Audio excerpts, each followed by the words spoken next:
Welcome students.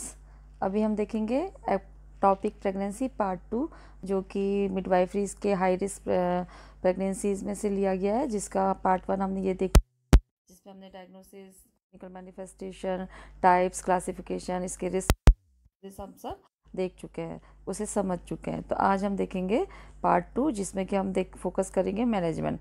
तो video ना लेंदी हो जाए करके मैंने 2 पार्ट्स में इसको डिवाइड कर दिया था। तो चलिए स्टार्ट करते हैं। और जो नए व्यूवर्स हैं, जो नए स्टूडेंट्स हैं, जो पहली बार इसे देख रहे हैं इस चैनल को, तो उनसे वो रिक्वेस्ट है कि वो सब्सक्राइब कर दें, और सब्सक्राइब के बगल में जो बेल आइकन है उसे भी प्रेस कर लें, जिससे कि जो भी वीडियोज़ इसमें अपलोड होती हैं उसका आपको मिल पाए और आप उससे बेनिफिट ले पाए। तो चलिए स्टार्ट करते हैं। तो स्टूडेंट्स, ये देखिए, मैनेजमेंट एक्टोपिक प्रेगनेंसी का मैनेजमेंट 3 टाइप में डिवाइड कर सकते हैं: expectant management, medical management and surgical management. ठीक है।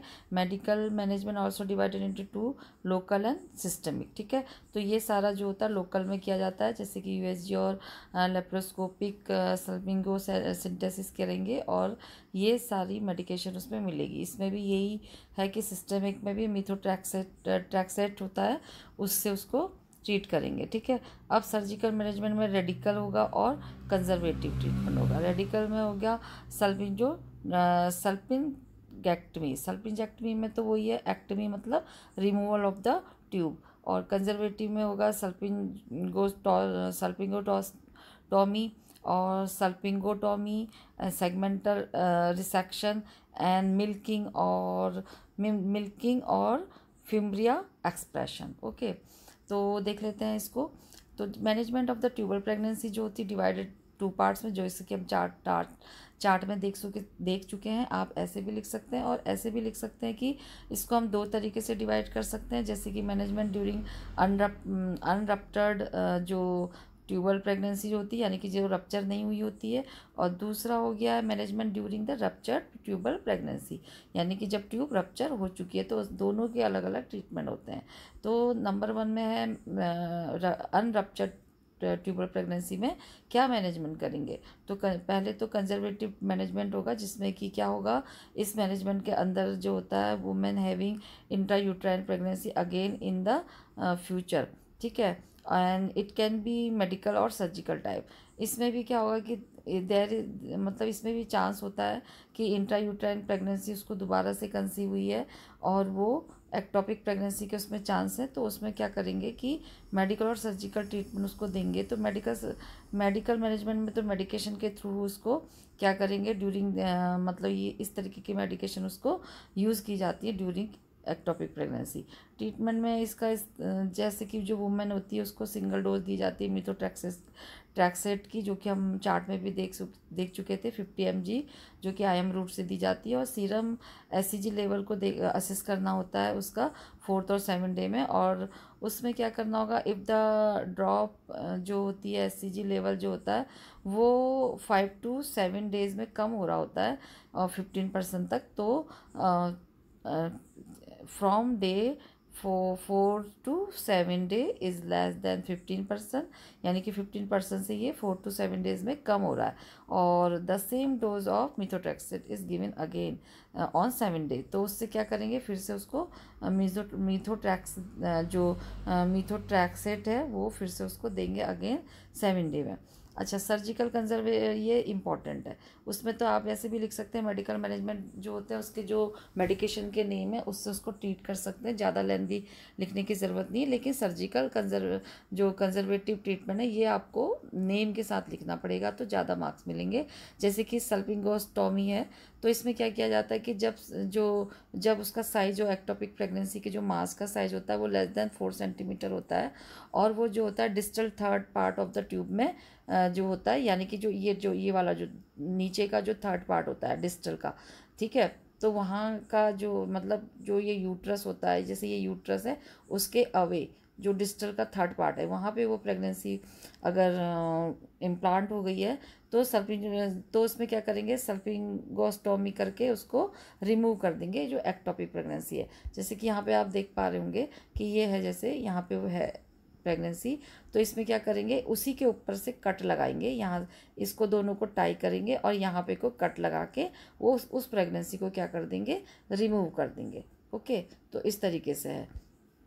दूसरा हो गया ड्यूरिंग सर्जिकल प्रोसीजर, जो fertilisation is remove by making inner incision on the anti mesenteric border. यही जो है अभी मैंने जो बताया, इसमें क्या करते हैं, just above the site of the ectopic pregnancy में इंसिजन लगाते हैं, एंटी मेजेंट्रिक जो बॉर्डर होता है वहाँ पे, और एक्टोपिक प्रेगनेंसी को रिमूव करते हैं। तो ये कौन सा था, ये था सल्पिंगोस्टोमी, ठीक है, जिसमें कि केवल इंसिजन लगा के उसको रिमूव किया जा रहा है। ठीक है, अब है एनास्टोमोसिस, यानी कि सेगमेंटल रिसेक्शन एंड एनास्टोमोसिस। इसमें क्या करेंगे, जब प्रोडक्ट जो होता है वो फर्टिलाइज हो जो फर्टिलाइजेशन जो होता है वो इम्प्लांट हो जाता है इस्थमस में, फिलोपाइन ट्यूब की। ठीक है, जब वो इस्थमस में इम्प्लांट होगा यहाँ पे, तो क्या करना पड़ेगा, the part of the tube is cut. तो इस पार्ट को जो होता है कट करके उसके जो एंड होते हैं, जैसे कि यहाँ पे आप देख पा रहे हैं, ये देख पा रहे हैं आप, ये जो यहाँ पे जैसे समझ लीजिए ये इस्थमस है, यहाँ पे इसकी प्रेगनेंसी कंसीव हो गई है, तो इसको क्या करेंगे, इतना पार्ट को कट कर देंगे, जैसे कि आप देख पा रहे होंगे नीचे ये कट कर दिया, और इन दोनों एंड को क्या करेंगे, एज से एज मिला के इसको टाई कर देंगे, यानी कि स्टिचिंग कर देंगे, जिससे कि ये हो गया, यहाँ से यहाँ मिल गया, और जो ये वाला पार्ट होता है ये रिमूव कर दिया जाता है उस फिलोपियन ट्यूब का, जिसमें कि प्रेगनेंसी कंसीव हुई थी इस्थमस में ना। तो उसको, तो ये एंड टू एंड जब इसको अटैच कर दिया जाता है, तो इसको भी चेक कर लेते हैं, इसकी ओपनिंग को थ्रेड की, जो भी विक्रिल वगैरह या जो भी कैटगट वगैरह से, जिससे कि उनको पता चलता है कि ये अभी ठीक है, मतलब ओपनिंग इसकी बनी है, ताकि ये इसको डालने के बाद ओपनिंग बनी रहेगी, तब इसके चारों तरफ से क्या करेंगे, स्टिच करेंगे, और दोबारा से इसको इस तरीके से क्या कर देते हैं, अटैच कर देते हैं इस एंड को इस एंड से। तो इसी को बोलते हैं एनास्टोमोसिस। ठीक है, फिर उसके कंजर्वेटिव ट्रीटमेंट होगा, given to the patient only the patient general condition is suitable, size of ectopic pregnancy.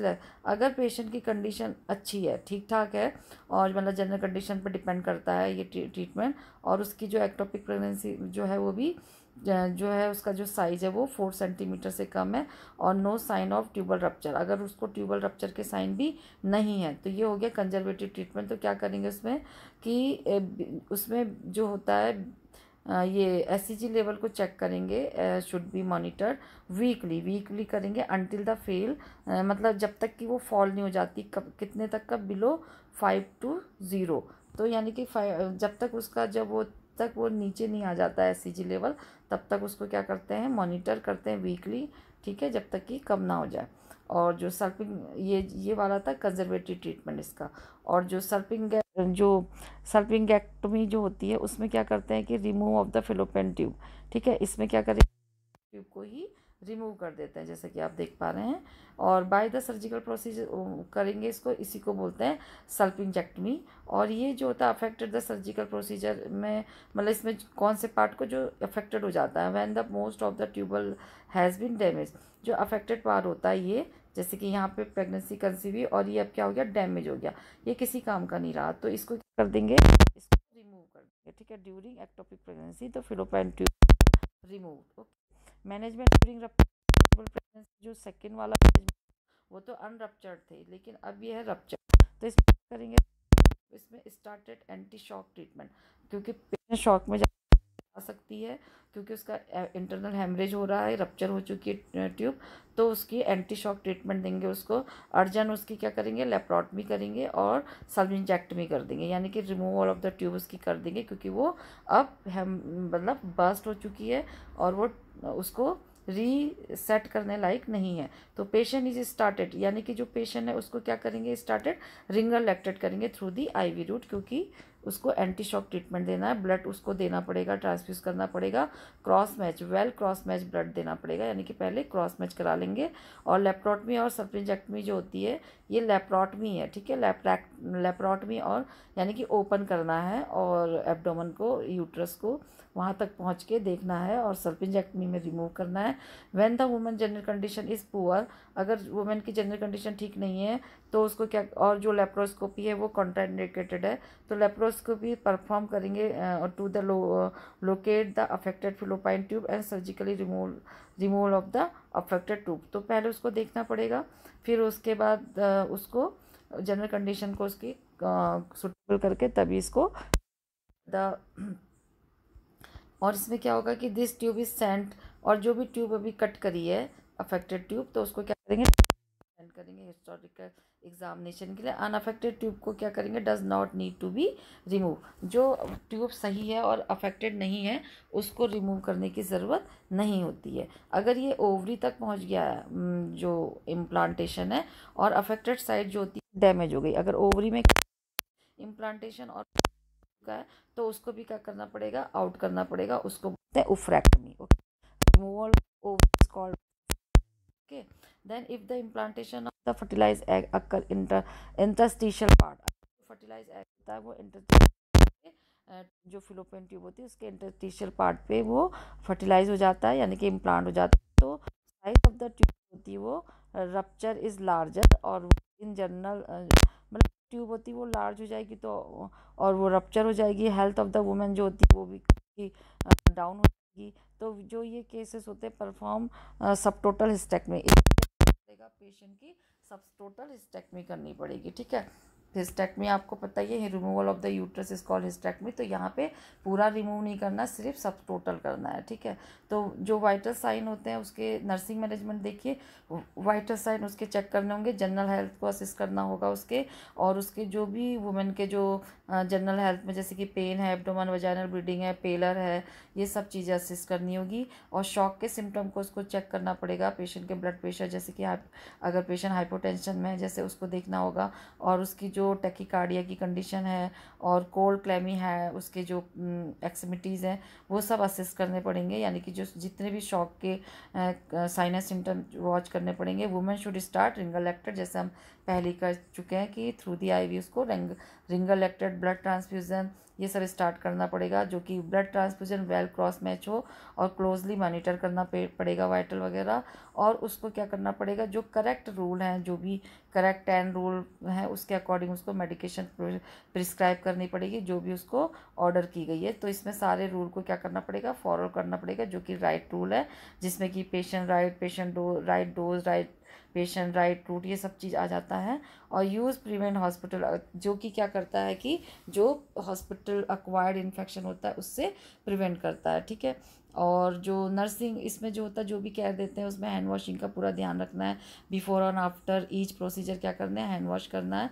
और जो इसमें जो होता है इस प्रोसीजर में ग्लव्स, मास्क, गाउन वगैरह जो भी प्रोटेक्टिव डिवाइसेस हैं वियर्स करने पड़ते हैं, और जो स्टरलाइज आर्टिकल्स यूज़ करने पड़ेंगे। रिड्यूस एंजाइटी, साइकोलॉजिकल सपोर्ट देना पड़ेगा, एंजाइटी को कम करना पड़ेगा उसकी पेशेंट की। ये तो था प्री ऑप। और प्री ऑप में अब इसमें जो नर्सिंग मैनेजमेंट दो तरीके से कर सकते हैं, एक तो प्री ऑप, और प्री ऑप में क्या करेंगे, वाइटल साइन, रिटर्न कंसर्न लेना पड़ेगा पेशेंट का और उसके पूरी फैमिली का, और स्किन प्रिपेयर करनी पड़ेगी उसकी, जहाँ पर भी जिस भी पार्ट की ऑपरेशन होना है, जहाँ पे इंसिजन देना है उसको क्या करना पड़ेगा, प्रिपेयर करना पड़ेगा, यानी कि हेयर रिमूव वगैरह अगर हेयर है तो, और उसको ठीक से वॉश आउट करके उसको पेशेंट को एडवाइस करना पड़ेगा वो ठीक से बाथ वगैरह ले ले, अगर नहीं ले सकती तो खुद ही उसकी स्किन की केयर करनी पड़ेगी। Given all pre operative medication, जो भी रूल अकॉर्डिंग मतलब फॉलो करके, जितने भी रूल हैं उनको फॉलो करके उसको मेडिकेशन देनी पड़ेगी जो भी डॉक्टर ने एडवाइस करी है। ठीक है, और अगर patient should stop giving any food और ड्रिंक बाई माउथ,